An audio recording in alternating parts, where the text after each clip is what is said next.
Hey, welcome to your day off. My name is Corey, and I'm the host of this here podcast. Today, I'm joined by my BLP partner, Ms. Gabby Bach, and Gabby and I. This is our very first like collaborative podcast for our new collaboration in 2025. I'm mega excited that we get to work with BLP this year, or for Beauty Launchpad for those that are not familiar with the acronym, with Beauty Launchpad. So a few months ago we decided that I think that a collaboration between Hairdustry and Beauty Launchpad would be really really cool for 2025. I really when Gabby and I first started talking, one of the things that I was excited about working with them is that I really feel that unlike some of the other magazines out there, it's not like unlike, but whatever, bear with me, is that they really focus and take the time to celebrate the people that work behind the chair, for the people that are actually in the industry that are working that are working behind the chair, unlike others. Again, what they do is they really celebrate those of us that are behind the chair all the time, and I just absolutely love that. It's certainly how we've tried to, with the podcast, how we've tried to set it up. But let's bring Gab in. Gab, man, welcome back. Hi. Welcome Thank to. It's welcome Yes, to. welcome too. That's it. Not like we've done this before. No, exactly. Not a couple times. Yeah. Go, go ahead, and then I'm going to be totally honest. Go ahead, Gab. Yeah. Tell me about Beauty Launchpad and Hairdustry. Yes. So, fun fact, for everyone listening, I'm the associate managing editor of Beauty Launchpad. I started out with the company in August of 2022, fresh out of college with a broadcast journalism degree. So I had next to no knowledge of the hair industry or the beauty or the wellness industry, and for the most part, I thought of it of like, these are people that cut, color, and style your hair. And I was so very wrong about that. Obviously, that's one aspect of what hair professionals do behind the chair, but I learned that in reality, it is so much more. And in the like 2.5 years that I've been with Beauty Launchpad, I've really learned how expansive the industry is at caring for hair professionals and really just addressing all of their different needs with all of these different projects and initiatives, and just again like how truly expansive the industry is, and it's something that's really impressed me. So I've made it my goal now as associate managing editor to just really provide for the hairstylist and what it is that they need.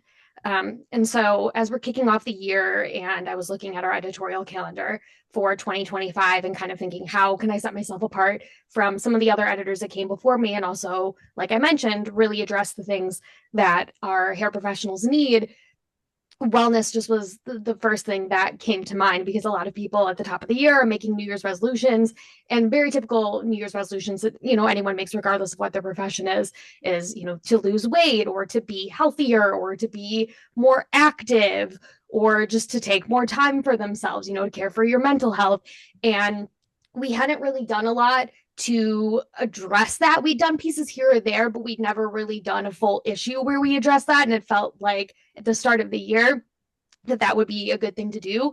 So our January, February issue, which is out now and you can read on Beauty Launchpad's website, we really tackle wellness hardcore. And it's something I was really excited about, to have so many professionals to reach out to who are just so passionate about that topic and are just so great at sharing their knowledge. And we'll be talking to some of them here throughout our weekly episodes, which is exciting. And so I think, Corey, do you want me to bring in our first guest? Well, yes, I do. But before we do that, listen. This whole thing is supposed to be about truth and authenticity. And Yes. I've got to admit that this is actually our second time doing this with Elizabeth, because you won't believe this. Well, you'll believe this, but anybody listening is we had one of the best conversation we ever had, but I literally forgot to push record. And aside from like the immediate like, oh my God, this is so embarrassing. It would be whatever. So, anyways, I'm gonna own up to that and like, listen, man, I made a mistake, and thankfully you and thankfully our guest was kind enough to try to have another conversation, because I think we decided that we're not going to redo the conversation we had, but this will just be a fresh new conversation, moving forward. So with that caveat, with that, like everybody, like, make fun of me or whatever. You have permission. But with all that being said, please do the honors of bringing in our guest today. Yes, of course. So, our guest for today is Beauty Launchpad's Artist Spotlight for our January February issue. When I was putting this issue together, and I thought, who did I want our Artist Spotlight to be for this issue, knowing that it was focused on wellness, the first person that I thought that came to mind was the very lovely and talented Elizabeth Faye. She's extraordinary and has done so much for the industry and launched so many different initiatives. And when you think of wellness in the hair industry, you think of Elizabeth Faye. So I'm very excited to chat with her today. How are you doing, Elizabeth? Hi. Corey's like, listen, we can't redo this episode. I'm like, well, that's great because I forgot everything we talked about. I have, I feel like hairdressers get this or coaches get this. Like, you have so many conversations with so many people, like, you can't retain all that information or you would be unwell. Speaking of wellness. So I'm like, the good news is it was a great conversation. It was a phenomenal one, but I don't remember any of it. So we're good, clean start. And I think that truly this partnership between Beauty Launchpad and Hairdustry is so powerful. I think what you guys are doing as a duo for however long it ends up being, I think is so useful for literally everyone from students to professionals to both of your communities. I think it's merging both of your zones of genius and expertise. And I'm excited to see what comes of it, being someone who is big fans and supporters of both of your projects and initiatives as well. So I'm happy to be of support and just excited for all the listeners. Like, this is going to be a cool series for however long it lasts, or maybe a really long time. I don't know. To your point, I mean, what I said earlier, like I'm excited to work with Beauty Launchpad just again because I think we both come from a place of celebration and celebration of the industry and celebration of the people that the actual people of the industry and not necessarily more like hairdresser focused, and then instead of like, oh, we got to put in a bunch of ads and it's like a Cosmo, like where there's 4 pages of content and 150 pages of ads and stuff. I appreciate that the industry and the people in the industry are forward thinking, are focused on it and celebrate in that sense. Yeah. Um, Do you mind if I tackle on that a little bit no, or just add please a go little bit ahead. to that, Corey? Yeah. One of my favorite parts now that I've been sort of editing the magazines and putting them all together is that so many hair professionals, when I ask them to write something, like not only are they super excited, but then I get so much back and I almost have to for page length, like cut things down, or my graphic designer will come to me and be like, you may need to shorten this a little bit. And I feel so bad because they're sharing such wonderful information with us. Um, that is so informative and so helpful. And so it always is so exciting to get to uplift the professional and work with so many amazing educators and experts who are and specialists who are just so passionate about what it is that they do and to get to uplift them, because we're also a very tiny team. Pretty much the BLP team is me, our lovely business development manager Angelina, and our graphic designer James, and obviously we have a bigger extended family from some of our sister brands, but really working day to day on BLP, it's just the three of us. And so we really do have our small but mighty machine that cares about the stylist and really, providing the education and resources and things that they need to thrive and succeed. So, I love that. yeah. Hey Faye, so I know last year that you launched a Vitality project. And I know that, certainly this year in 2025, like I know you're going balls to the wall and this is the year to explode it and stuff.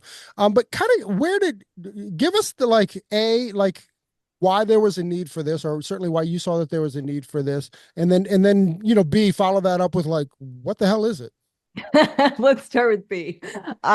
So for those of you who don't know me, I'm going to give you 30-second introduction, and I have a bunch of podcast episodes on Hairdustry where you can get to know my story a little bit better. I'm a licensed cosmetologist, was behind the chair for 10 years, salon owner for 7, beauty school teacher for 4, but my career has transitioned into life coaching and wellness. So I spend my days life coaching, doing healing work, hosting retreats, and I do a lot of corporate wellness, as well as courses and podcasts and teaching and working with clients. So my life is helping people in the world of healing. So that's the very short story of a long story that you can see my TED talk, watch my movie, see the hairdress or hairdustry episodes where we kind of explain all that. But what is Vitality Project? So we launched a brand new project this year in 2024, which if you might be listening to this podcast in 2025. So in 2024, I launched an initiative called the Vitality Project that we had been working on for a few years. I'm terrible at keeping secrets. Like when I buy my son a Christmas present, I want to give it to him today, like that day. And so I can keep them. I just torture myself for a year holding on to the Christmas present of like, I want to give it to him. I want to give it to him. So, of course, I'm an adult. I can keep a secret. So I did. We kept the secret for so long and it was so hard, but it was about this project, and that we'll give some context to in a moment. But the Vitality Project is the industry's first wellness program.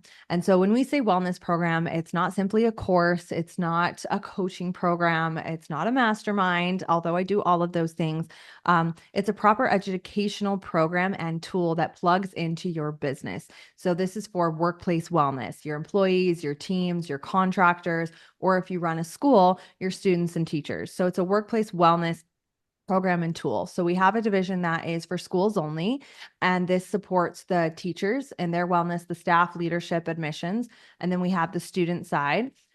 So it includes all of that for a school program. And then we have the same thing for salon and spa. So if you own a salon, spa, barber, skin, hair, nail, massage, all of those categories, it will have a side that takes care of you as the owner, but also anyone who's on your leadership team. If you have a manager, front desk, an assistant, someone who's helping you run your business, and then anyone else on your team, whether they be contractors, employees, or what other, I know we have so many hybrid version of team members. So whoever's team for you.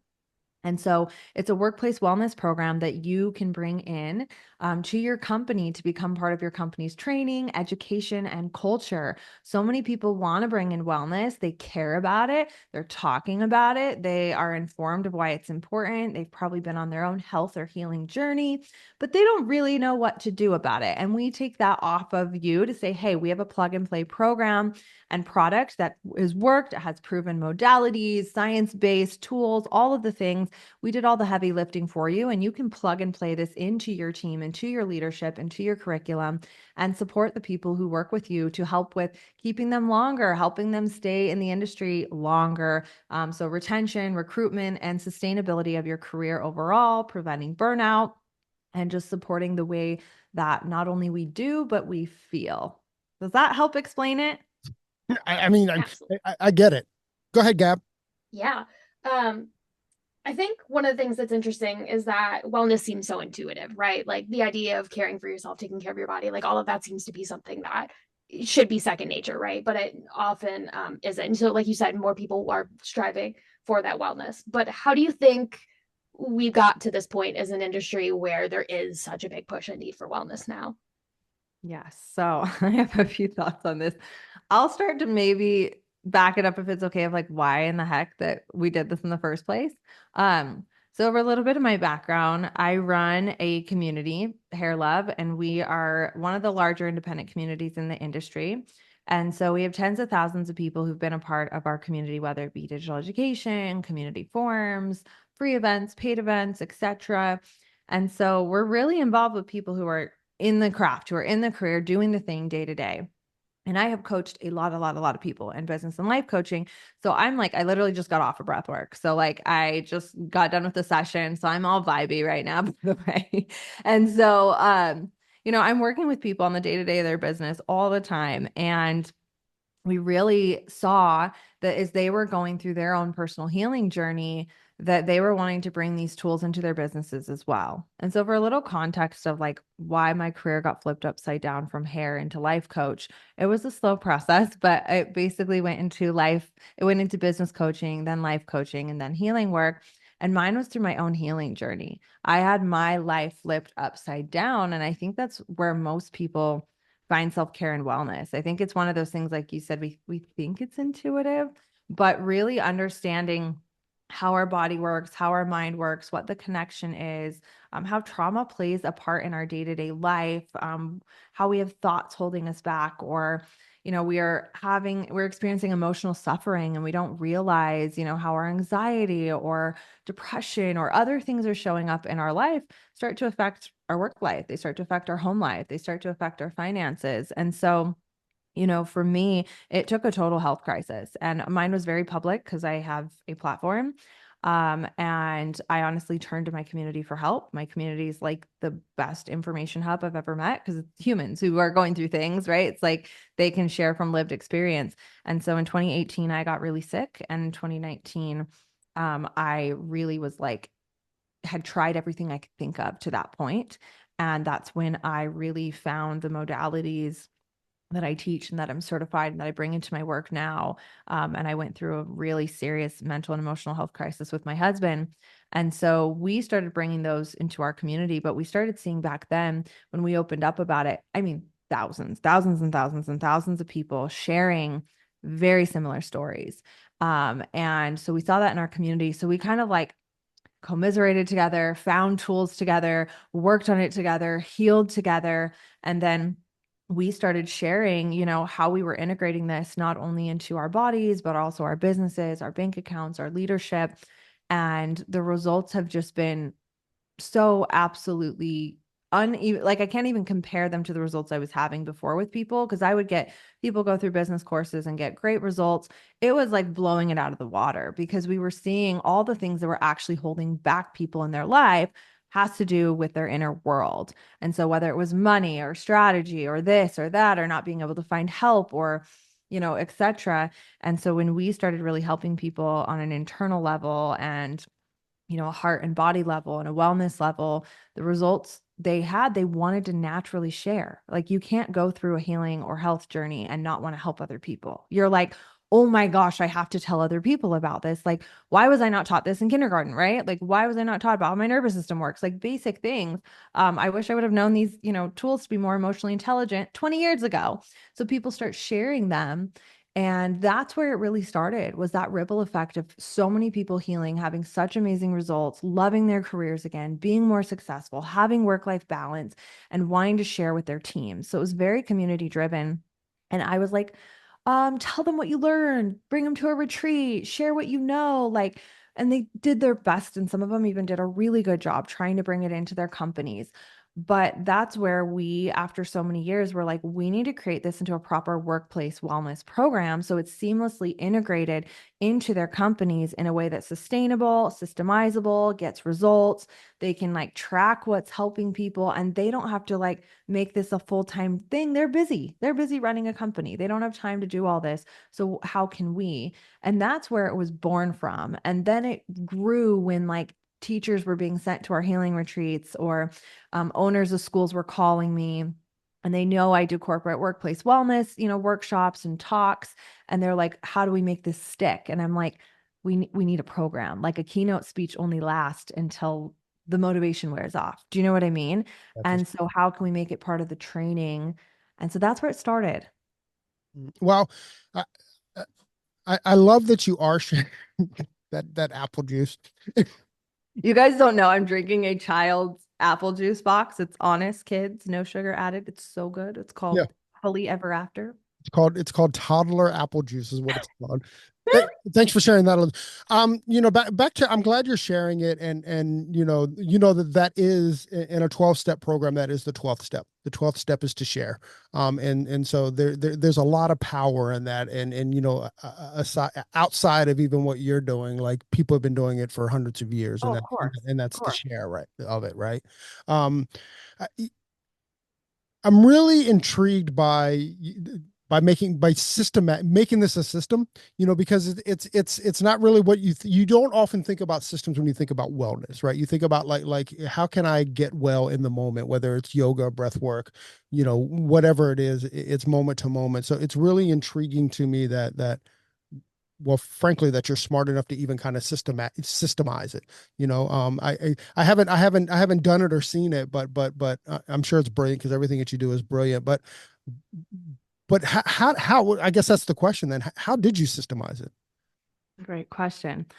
Well, luckily, my background is super weird and perfect for exactly what I do. So, writing curriculum is literally what I do for work, is teaching and coaching. I started writing curriculum actually for the first salon that it was actually the second salon I ever worked for. I started writing their assistant program, and then I became a beauty school teacher. And so, working in curriculums and learning about people's learning styles and how people actually retain information, experience information, and can integrate into their lives became something I was really good at because I had to learn to be and was trained to be as a teacher. And then for years, I've been facilitating and speaking. So I've had some of the best facilitation coaches, trainers, to just be a really good teacher. So I've been a really, you know, I've been a really intentional teacher for a long time. And I've really taken a lot of time and education to be like, how can I help change lives more? So that's really what I do is I coach, I teach, I write, and I speak to people. And so I've spent most of my career doing that as a beauty professional, as a owner, as a teacher, as a coach, really making my classrooms more profound, more impactful. So I have a lot of facilitation training. So I took that expertise. And then later, I stepped into doing these things. I have a certification program. It's an accredited trauma-informed breathwork certification program. And so I was able to take my expertise and my husband's expertise, his background is educational videography. So he's good at translating information and making it an experience that you can actually integrate into whatever we want to help you integrate it into. So it's both of our backgrounds to create information and deliver information in a way that actually causes transformation. It causes impact. I've done a lot of corporate work, a lot of corporate work. I've done our certification. So I wrote my book. I wrote a documentary. So structuring information is like something I've gotten my master's in life. Do you know what I mean? Like I've just school of hard knocks and coaches and trainers. You've done your 10,000 hours as my Oh would gosh, say. yes. Yes. So I've just had a lot of experience in that. So that could not have happened without that. Also, my beauty school background as a teacher actually became very crucial in this, which is funny. This is kind of like when this came to be, I was like, I've literally been prepared in every sense of the word for this. Like it was humbling. It was a spiritual experience to be like, I could not have even dreamed of pulling this off had I not had so many weird expertise based on things that I thought, oh my gosh, why is this happening to me? Or this is so hard, or all of these things in my life that were really preparing me, teachers, mentors, etc. And so that experience was very helpful, as well as my background with neuro linguistic programming and all the different subconscious mind tools I know, and nervous system regulation and somatics and trauma informed coaching training, and doing this work, hands-on healing work, for as long as I've been doing it, and in many groups, whether it was corporate or private retreats. So all of that experience became overnight the most important experience I've ever had, because I had to pull on every single ounce of that to be like, how do we cause an experience digitally? Well, I've been doing this for tens of thousands for years. I know how to digitally teach education. How do we train teachers? Well, I've been the trainer for years, and I've been inside of train the trainers for years. How do we understand beauty schools? Well, thank goodness I was a beauty school teacher, and I was able to work with Pivot Point to truly understand the entire educational system and study it and talk to friends, because it all changed since COVID. Post pandemic, education is no longer the same. And thankfully, I run an education company for a living and have been an innovator in education since post pandemic and pre. So I know how it's changed. I know how people are consuming different. So, when I tell you everything you're going through in life is happening for a reason, this was the human experience of just trust your path. You have no idea where it's all leading. Your passions are not random. Your callings are not silly. It is literally all shaping you and forming you into something greater that you can't even have the vision for. I never in my wildest dreams could have thought up Vitality Project until the moment it came to be, ever. It just said on my vision board, help millions in the beauty industry through wellness. And I remember writing it going, how in the hell would that ever even happen? I will never know millions of people. How? How could that ever happen? So, I mean, that's the first part of that answer. Gab? Yeah, I think one of the things that's interesting that you touched on that sort of stood out to me was talking about different learning styles, right? Because you're putting this in schools, you're reaching a whole bunch of different people, and everyone learns and absorbs information in different ways. And obviously, all of your background is super helpful at sort of dealing with that. Do you want to talk a little bit more about how you put the Vitality Project together to be able to reach people from different modalities if they learn differently and things like that? Yeah. So for us, we know, and especially when it comes to wellness, wellness needs to be experienced and it needs to be felt. Wellness is not something that you tell someone to take care of themselves. You need to show them and guide them and do it with them. So in order for something like this to stick, he's raising his hands, it had to be experience-based learning. Well, luckily for me, I founded Hair Love on the idea of experience-based learning. That's exactly what our whole concept has been about. We have an escape to learn concept. Education unlocks human potential, and we believe in everything being community-based, hands-on, and this experience that changes your life. And so we've really mastered how can we make something an experience, whether it's on a beach or in a Zoom room or in the mountains or in a corporate boardroom. So that's always been my take at education is when someone feels something, they do good. That's our motto, feel good, do good, feel good, do good. And so when we can cause that feeling and teach them that, they're able to actually experience transformation. And you will not have to force anyone to want to do that. They will see the benefits, they will feel empowered, and they will unlock that own potential for themselves. And that's what wellness is. There's no guru, it's the inner guru. It's teaching people the potential inside. They are the acorn that can become the oak tree. And when we use education to unlock human potential, we teach people that the blueprint inside of their acorn and how to actually unlock that potential to achieve all the things that they call goals and dreams and aspirations, and really lay out a path for their own potential. And so first and foremost, all of our education is very experiential. We know that our salon owners, our stylists, our teachers in schools may have no experience with personal development or wellness. And so we had to make sure that our education did that for them. And if they so happen to be passionate or have a background in it, it will just make it even better, even more amplified. And they'll naturally add that. But it had to be a system and a structure that could take care of it for them. And so all of our education, just like all of my education, is experiential. We literally do the learning, do the experiencing, do the breathing, do all of it together, where all the homework's done. We already did it together. You've already gotten the wins. It's not like now I yelled at you and told you what to do and how to be well and why it will change your life. We already changed our lives. We did it together. And I taught you that you have the power to do it yourself. And so I think first and foremost, it has to be felt, it has to be experienced in order for it to stick. Well, on that, I can validate. Is it validate? I don't know. That, yes, it's experiment. Yeah, that word. And thank you, golly. And also it just, I've had the privilege of being at a couple hair love retreats, and they are different. And when we were in Texas, I think I told you then that the breath work that we did together was extraordinary, and definitely, it was like, and I don't mean this in any way, but any negative way, but for me, it was like 10 years worth of like a talk therapy in an hour session. I assume it's an hour. Don't even tell me how long it was, because the thing about breath work is that you're so disconnected with time that it could have just tell me it was 12 hours, because it didn't matter, to be honest. I don't know if I ever told you this, Elizabeth, but when we came out of that, I was so disconnected with my ego for the first time in my adult life. It was palpable. Like I knew that like it was almost a different character that wasn't supporting me in those moments.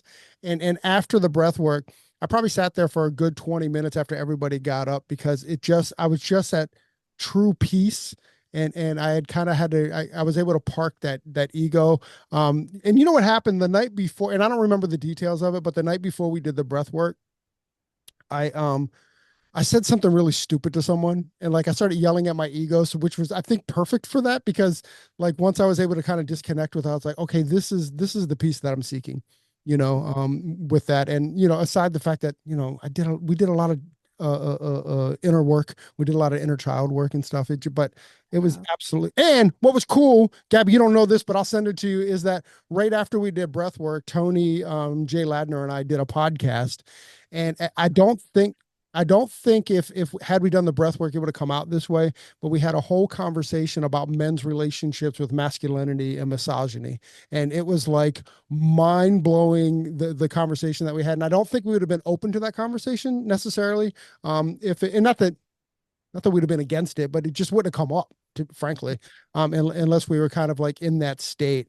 And it's 100% one of my favorite podcasts that we've ever done, because I don't think literally, when you talk about masculinity or misogyny, it's usually women talking about it. It's not usually a great relationship with it from women's perspectives, So it was just really cool to kind of have that conversation from our perspective and what it means to us. Anyways, I'm getting long-winded for whatever reason, but I think it's just a big long, thank you for my finds. Thank you for, opening my eyes to stuff.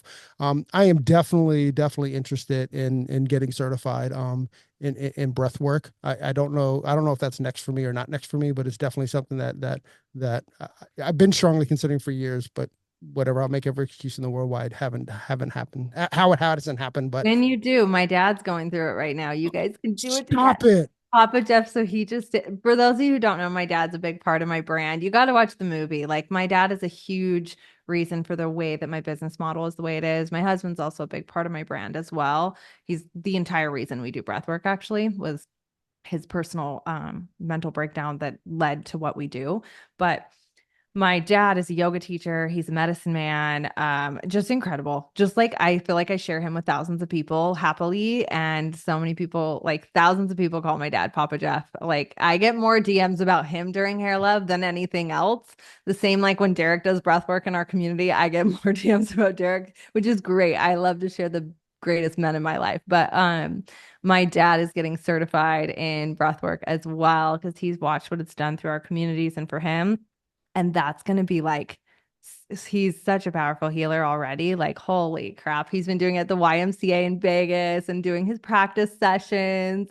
And he calls me. Like, it's so cool. Him and he actually will be even a little bit of a part of Vitality Project. What? Well, you tell Papa Jeff that, if he needs a practice person, I would love Oh, he'll do it. to lay down on my floor here and do my breath work there. Why is breath work so powerful? That's a great question. So the breath is the first thing we do when we're born. It's the last thing we do when we die. It's our connection to life itself. The breath is also our bridge to higher consciousness. And so our breath helps connect us to whatever's greater than us and to a greater awareness. So breath work is any practice where we breathe on purpose. There are different ways to breathe that can upregulate your nervous system, downregulate, cause balance in the body. And so breath work is one of the most powerful somatic healing tools. So when I use the word somatic, I'm a somatic practitioner. A lot of the tools I use are somatics. They're not talk therapy. They're not life coaching. They're not subconscious rewiring. They're not hypnosis. Those are all like mind focused tools. So somatics are body-based healing tools. So it's focusing on the nervous system, regulating the emotional body, healing the physical body. And so our trauma responses, for example, let's say, I'm going to use kind of a silly story. So I'm going to jump into Corey's Hairdustry podcast studio right now. I'm like, boom, I'm here. And I'm going to be, of course, a sexy goddess warrior, because that's the character I'd like to be, the avatar. So I have this sexy bow and arrow. I'm in my whole like warrior goddess, outfit, the whole thing. And I'm like, I'm going to shoot this arrow and I'm going to hurt you. So in that moment, he's going to respond, right? He is going to be like, he's going to be responding to that moment immediately. And it is not going to be a thought out response. It's going to be this intuitive reaction to keep himself alive. So he's not going to be like, what do I think? What do I know? What's safe? No, he's going to immediately go into fight, flight, fawn, or freeze, because that is what is going to keep him alive. And so we have these survival mechanisms all the time where we go into fight, flight, fawn, or freeze, or we respond to something if we're triggered, and we have these instinctual responses. And these instinctual responses are two things. A, they keep us alive, they keep us surviving. And B, sometimes we have these stories of what keeps us alive and surviving that are actually limiting beliefs or trauma responses based on lived experience, things that have happened to us, or things that were passed down to us, and the way that our paradigm was formed. So our paradigm was formed, that your paradigm is what you believe to be real, true, and right about the world. So that was passed down to you by grandmas, grandfathers, your culture, your experience, how you were raised, religion, school, etc. And this says, this is what's real, this is what's right, this is what's true. And so then you have some things happen in your life, traumatic experiences, things that cause limiting beliefs. And trauma isn't what happens, it's what stays. So something happened to you, and then that trauma stays with you. And that's how you now respond to life, because you're trying to keep yourself safe. Then we grow up, we go through things, and we realize well, maybe some of this is no longer useful, right? Maybe me not wanting to be seen, or me not using my voice, or me people pleasing, or me not having boundaries, or me overworking, or me, having these different addictive things I do, or harmful things I do, or being defensive, or shutting down, or not letting in community, et cetera, et cetera, et cetera. These are actually ways to keep myself safe, because at one point in my life, they were a intelligent response. At one point in my life, someone hopped in the studio with a bow and arrow, right? And that was the right thing to do, was to beat them up or to people please. And so, I fawned. So oh, yeah, yeah, yeah, to talk them out of it. But now I've created this survival response throughout my whole life. And whenever that gets triggered or those stories come up, I'm collecting proof in this direction. And it's now shaping my reality. And it's just fading me to the same story again and again. So when we heal, we reclaim the truest self, the highest self, the most healed self, the most regulated, safe nervous system self, to be like, what is actually, right? How I want to show up in this moment, which takes healing and time and space and all the things. But The Body Keeps Score was a book that really woke me up when I was physically sick. And he's been a great teacher for me, that author. But read the chapter just about trauma, and it talks about how we store emotions in the body and they get stuck, right? And so they show up in our lives in other ways. And so breath work's really great, because where talk therapy, where life coaching, where subconscious rewiring, where mindset work can't touch, somatics and breath work can. And some things don't need to be figured out, fixed, or forced any other more. They need to be felt, they need to be let go, and they need to be turned into something different. It's also, so breathwork's powerful because it helps us release stored stress, stored emotions, stored trauma, um, pressure, any pressure in the nervous system at all, of just like, it's just been a busy day. And that's like letting the steam out of a pot, or letting the air out of a balloon. It's just it's like that pressure release. And we need it often. We need it often to care for our nervous system. So breathwork is the best tool to do that. It also helps us rewrite those neural pathways in the nervous system and in the body, to teach our nervous system it's safe to experience something different. It's safe to be heard. It's safe to heal. It's safe to have boundaries, whatever that is. And so the power of our body, our minds, our nervous system, our breath is pretty, it blows my mind. Absolutely, like, we have so much medicine within. And so breath work is the modality, it is the tool, it is the practice that helps us heal, clear, embody, change, and heal so much. So that's a long answer. Gabby, There Gabby, you I'm go. going to throw it over to you real quick, but a quick anecdote. I remember when we were doing breath work together, and I don't know if I don't remember if it was you or if it was Derek, but there was about 50 of us on this rooftop, and somebody was kind of giving the rules of it, and the rules of it are, there are no rules essentially, and that was the rule, like however whatever you put into this, you'll get out of it, kind of thing, and with the caveat that, like, you may hear some people laughing, you may hear some people crying, you may hear, that's all normal and that's all part of the process. And I remember sitting there, and again, not being resistant at all, but going like, there's no way I can kind of see myself crying, right?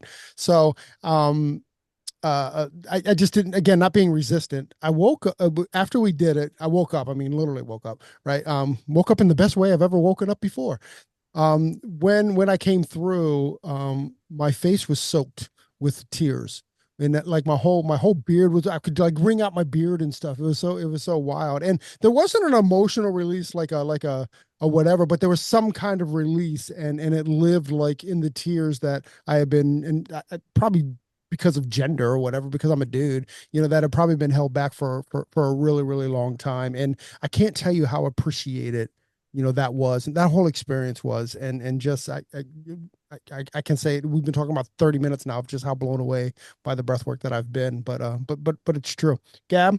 Yeah, I'm gonna need to try it sometime. I feel like I'm very type A and my mind is always running like 1,000 miles a minute. So even just like that sitting there and like Yeah. completely clear my mind, like that feels like so impossible to me. But I feel like I would love to try The it cool because I thing feel about like breath work, which help. is different than like meditation to me, at times meditation feels like work to me, and breath work doesn't feel like work. It kind of puts you in like such a chill space that you're open and you're welcoming to it. Now, but again, whatever you put into it is what you're going to get back out, what you'll get out of it.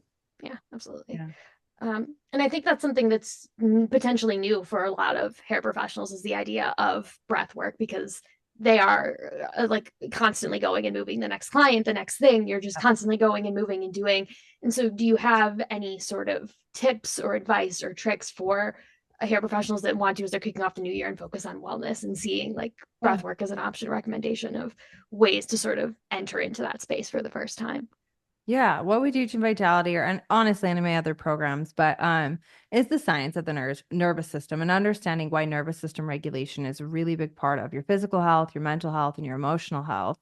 And I think the science part is actually very useful. We won't necessarily have time for all that on a podcast, but I've talked about a lot of it on some of Corey's other podcasts. You can find it in my work more, but I shared a lot today, honestly. So but I think that's helpful to just kind of get mind on board to be like, oh, there's an ROI in this for me. You know what I mean? And the ROI is when your nervous system is more regulated, you have more clarity, you have more focus, motivation, you have more personal power, you're present in the moment, you can actually manifest clearer because your channel isn't all messed up. And I talk about the science of that as well with different things. But, I tell people like, how useful would it be if you had more focus, more intuition, more creativity, more personal power, just those things? How useful would that be? 1 out of 10. And so when your nervous system is dysregulated, it's busy using all of its other functions, its autonomic functions to keep you in survival mode. So the simple thing is, do you want to live in survival mode most of your life or do you want to thrive? Because that's the opposite. Do you really want to be present? Do you want to learn how to thrive? And if so, those are practices and tools, just like working out. If you get really buff, that doesn't happen overnight.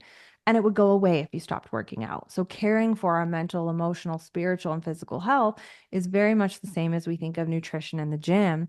Is I have to make it a practice. I have to make it a ritual. I have to make it a habit. I have to make it part of my life in order to relieve that stress. So I actually can relax on vacation. So let's talk about ROI, actually enjoying your vacation, actually being able to rest at night and not just crash, being able to be more present, to laugh harder, food tastes better, to savor the moments. We talk about romanticizing our life, to not carry what everyone else was sharing with us all day, to not feel burned out. Burnout can show up as exhaustion, mental, emotional, spiritual. You just have fatigue.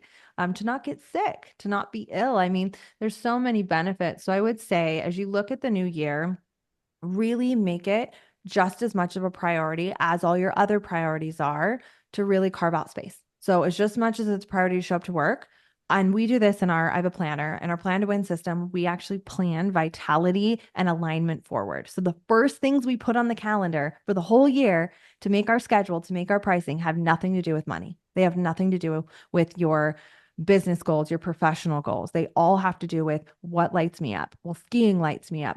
Well, having a slow morning lights me up. Well, taking my kids to school lights me up. Well, not missing the soccer game, seeing my grandma and having time to call her. That matters to me. I'm going on a date with someone that I love. Like the things that really define us in having a good life and making our professional life work with that, because then you get to really do what you love for a living and it's not at the sacrifice of the things that matter most to you, like your health and your family and your values. That is what work-life balance is. That's the integration of personal and professional, and I don't have a personal life and a professional life. I have one life.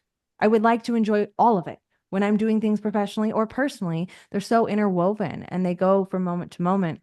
And so plan values forward, self-care forward, family forward. That's my number one. Like you move into a new year, do that and it will change your entire life. I was talking to Ambrosia Carey last week, and she brought up something that was like kind of eye opening for me. You know Ambrosia, right? Oh yeah, I love ambrosia.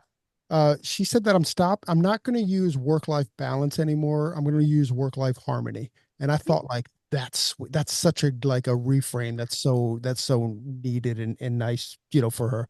By the way, I think I've told you this before. Why I love you is because it's like science-based woo. I love how you can explain both ends like really, really well. And to be honest, I mean, that's probably why you have buy-in from me, because where I'm a little resistant to like all out wool, you're like, Yeah. whatever. But science based wool, you're like, oh, you're speaking my language now, dog.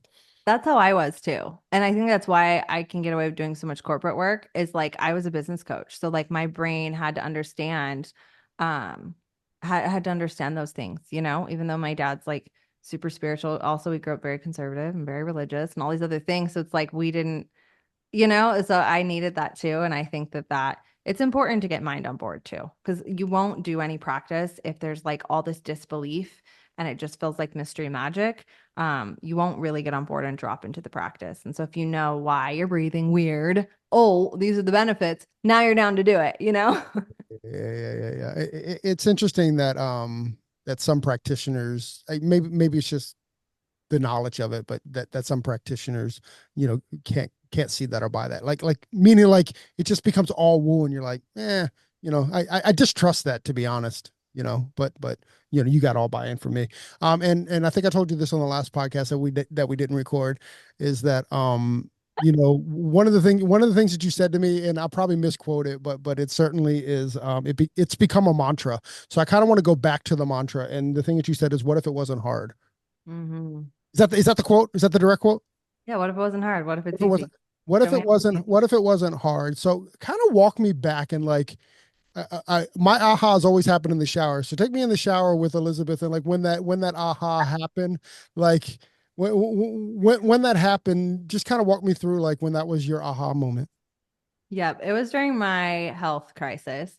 And I actually had a few coaches bring it up to me, and they're like, you're literally creating more chaos in your life. You're making shit harder than it needs to be. And they were like, everything you have created, but through the lens of like, all right, how hard is it going to be? All right, I'm going to put my boots on. I'm going to make it like, we're going to try, we're going to trug through this. We're going to tough it out. We're going to hike this mountain. And it became the mantra of my life. It became the subconscious affirmation of my life is I can do anything, but it's going to be effing hard. And I'm going to blood, sweat, and tears this. And I'm not saying there aren't things in your life that are not going to be painful, that are not going to be challenging, that don't require hard work. I work hard all the time, but I work hard doing things I'm deeply in devotion to, I'm in alignment to, and I have boundaries now with what actually matters most and what I'm willing to sacrifice and what I'm absolutely not. And my marriage, my health, and my kid are no longer an option for me of what's on the line to be sacrificed. But that story led for me where I thought, well, if I sacrifice everything, I'm still doing it for them. No, to me, if it causes harm, it is not in alignment. If working that hard causes harm, it is not in alignment. If it makes me sick, has to be another way. If I'm sacrificing something that I will regret at the end of my life or look back on, that is not the way. And so much of my mentorship in my life was telling me that was the way. You have to sacrifice, you have to blood, sweat, and tears. And it works. Absolutely. Of course it works. And after getting so sick and watching my husband almost lose his life, I literally was like, there has to be another way or I'm not doing any of it. Like that was the alignment line in the ground of like, if it is going to hurt those I love, including myself, I don't want any of it. I don't want any of it. And that has been such a teacher in alignment of sometimes alignment is going from bad to good, sometimes good to great, and sometimes great to God size. And it's that idea of like, I literally was willing to let all of it go if it wasn't in alignment. And even the great things, even the incredible things that I worked so hard for, if they were hurting or causing harm, that wasn't the way. And so my coaches were like, why don't you ask, like, does it really have to be this hard? Is it necessary to struggle this much? Like, if it is, okay, let's talk about it. But like, is it like question the struggle? And I started questioning all the struggle and how much of it I was creating or just thought it had to be the way in my paradigm. And I had a mantra that I used and I did it for 1 year. Show me how easy it is. And it's the name of my book. And my book is all about this. It is all about what is ease. Ease is a state, not a destination. I had worked my whole life waiting to get to the destination of ease. Ease is actually a state in our nervous systems. And I talk about all this. That's the state of safety, of regulation, of even in the storm. I'm the calm in the storm. I'm the stillness in motion. I know, okay, I'm going through something painful. It's a teacher. That type of perspective, that's ease. When it's good, I can actually enjoy the good and know that the better it gets, the better it gets. And I'm no longer waiting for the shoe to drop. And so just the question of, am I making this harder than it needs to be? Does it have to be hard? Am I making this harder than it needs to be? Does it have to be hard? That question changed my life. And then I started looking for proof in the opposite direction. Take the word hard out of it completely and say, what if it was easy? What would that look like? Show me how easy it is. Because then you start looking not for what it's not, but for what you want it to be, what it is, what it could be, what possibilities are there. And just experiment. If it doesn't work, go back to struggle, go back to hard, go back to that. You know how to do it. And that's what I told myself. I can go back at any point I want, but what would forward look like? Um, and I'll never go back. I love that. That's so powerful and so profound. Um, so for our professionals that are looking to invest in wellness in 2025, you mentioned breathwork is sort of being one of your must-haves and being the center of things, but what are some other wellness must-haves that you use and recommend to our listeners? Breath work, absolutely. And I will say this, are the most accessible way to work with us would be Vitality Project. So if you want to get into our world, that's probably the easiest win. We have amazing retreats and other things, but just in general tools, breath work for sure. Understanding just your nervous system in general, which we teach, and you can start learning about through many different ways, but we teach that as well. So just understanding like emotional hygiene and how that affects your mental health and your physical health. And so feeling your feelings, starting to just have like time where you just feel your feelings. You could journal, you could breathe, having someone to talk to, having these spaces, whether it be a community, a coach, a therapist, that's very powerful. And, outside of community for that purpose, belonging to community is really important. Find multiple spaces, local, professional, personal, like different spaces that you can have that expand your mind, expand your soul, show you what's possible, support you. We all need a support system. We all need community, and really just hanging out with people who have those values or bringing those values to your salon and start showing people, that this is the new standard of how we can be. We'll make more money. We'll be happier. We'll be healthier. Our businesses will thrive. Our clients will feel better. And so, yeah, that's what I would say. Mm. Do you mind if I take it again, Corey? No, please go ahead. Cool. Because one of the things you mentioned is community, which is super important, and I think is another big theme that Beauty Launchpad is sort of pushing for 2025 overall across all of our different issues. Because I think that's something that the industry is pushing for is more community over competition. But one of the things I thought was interesting is we put out a poll recently to our audience base and kind of ask them, like, where do you find community? And we post this poll to our social media and to our website, and people can vote on whichever platform they feel most comfortable. And on both platforms across web and social media, 100% of our respondents said that they find their community mainly in the industry through social media, which is super interesting. I think speaks to maybe the post-pandemic world that we're in.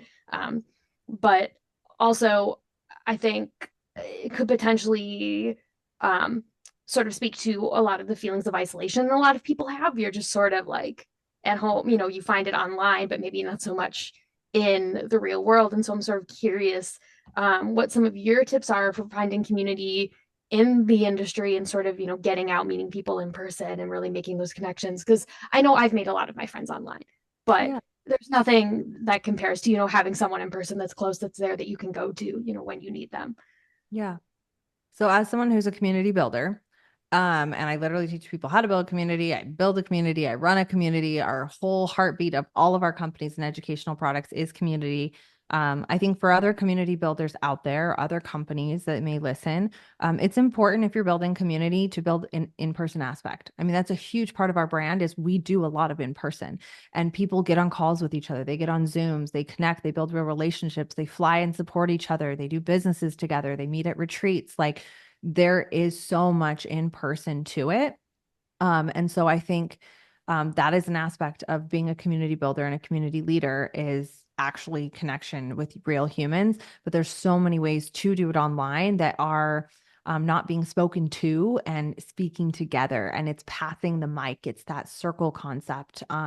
So we do a lot of that. And that's, honestly, probably what we're the most known for. Like anytime I consult corporate, I do anything, it's like the way that we teach is like community based. And that's what people are trying to emulate or learn more about or figure out how we're doing or, bring into their brand. And so the other thing is to build your own community. Like I say this to everyone in my community, like they are all hubs for community. And the amount of micro communities that have come out of our brand that we founded is amazing. It's like the biggest tidal wave effect. Like it started as a ripple effect and now it's a tidal wave. And I'm like, as beauty professionals, you are natural hubs for community. Literally foster and build it in your local communities. Like that was something I was doing before Hair Love. Like I had a huge community of women, honestly. I had a women's community that I ran for 4 years before Hair Love. And it started before that as a local community in my town, in my salon. And so like collaborate, cross promote, bring people together. So stop waiting to be invited to a table, buy a ticket to someone else's table, and hell, build your own table and invite people to it at the same time. Like there's so much power in attending, receiving, giving, and hosting. They all matter. So that's my thing is, are you really a community if there's no in-person aspect? Like I would say sort of, you're a form, you're a group of humans online, But but I heard someone define community as when the members of the community start cross talking. So like I could sit at a table with you, and if you're doing all the talking, that's not community. The community is once you start talking to people, not on the side of the table, but across the table. yep. And our community almost like leads itself. Like there's communities within the community, like leaders leading leaders. And I think that is what community is. And that is this new age of leadership that we've been moving into and will continue. Hey Elizabeth, where's your chandelier? It's actually right there, but it's going to be right here. Stop it. Yeah. Are you serious? Yeah. When I sold the salon, I got so many emails when I emailed about selling it. All people said is, where is the chandelier? And if you don't know what we're talking about, watch the documentary. Documentary. It's powerful and it's wonderful. It's on Prime, right? Yeah, it's on Prime. Okay, this is the time, Elizabeth. How can people find you? How can people locate you? How can they, oh, you can't stalk it like me because I have her phone number. But how can people stalk you? Easy way on Instagram, Hey Elizabeth Faye. My website's heyelizabethfaye.com. If you want to check out Hair Love, it's Hair Love University on Instagram or hairloveuniversity.com. Vitality Project will be living on all of them, but it's jointhevitalityproject.com. A really easy way to get into our world podcast, Hair Love Radio. I have a TED Talk called Hairstylists Change the World. I also have a movie called Hairstylists Change the World on Amazon Prime. So pick your adventure. Wait, did you say you had a book? I have a book coming out. Yep. Are you serious? When is that Yeah. coming out? Well, it's supposed to be this year in 2024, but Vitality Project had different plans Right. for that. So it got on hold, but it's done. We're just figuring out how we're publishing. So 2025, it will be officially published. We're just figuring out if we're going to go with a big publishing house or independent, but that doesn't matter to anyone listening. It'll be out. All right, cool. You let me know because I definitely will read it. We'll read it. Gabs, what you got, bub? Yeah. Thank you so much for joining us today, Elizabeth. I'm really happy with how our conversation went. I feel like I learned so much, and I know our audience did as well. And if you want more from Elizabeth, please, please, please check out her wonderful artist spotlight in our January, February issue, where she delves into depth even more with all the topics we discussed and how she got her start in the industry. And just all of her responses are so great. I've been combing through them as we speak, editing them for our issue, which is out now. So make sure you go and read it. And Elizabeth has also written some really other wonderful pieces for our website that you can check out. So make sure you read those. She's been a great and invaluable resource to Beauty Launchpad at sharing all of her wonderful education. And I know she will continue to be so. Again, thank you so much for joining us today, Elizabeth. Thanks for having me. Thank you, Gabby and Elizabeth. Thank you very, very much for joining us on your day off and Beauty Launchpad.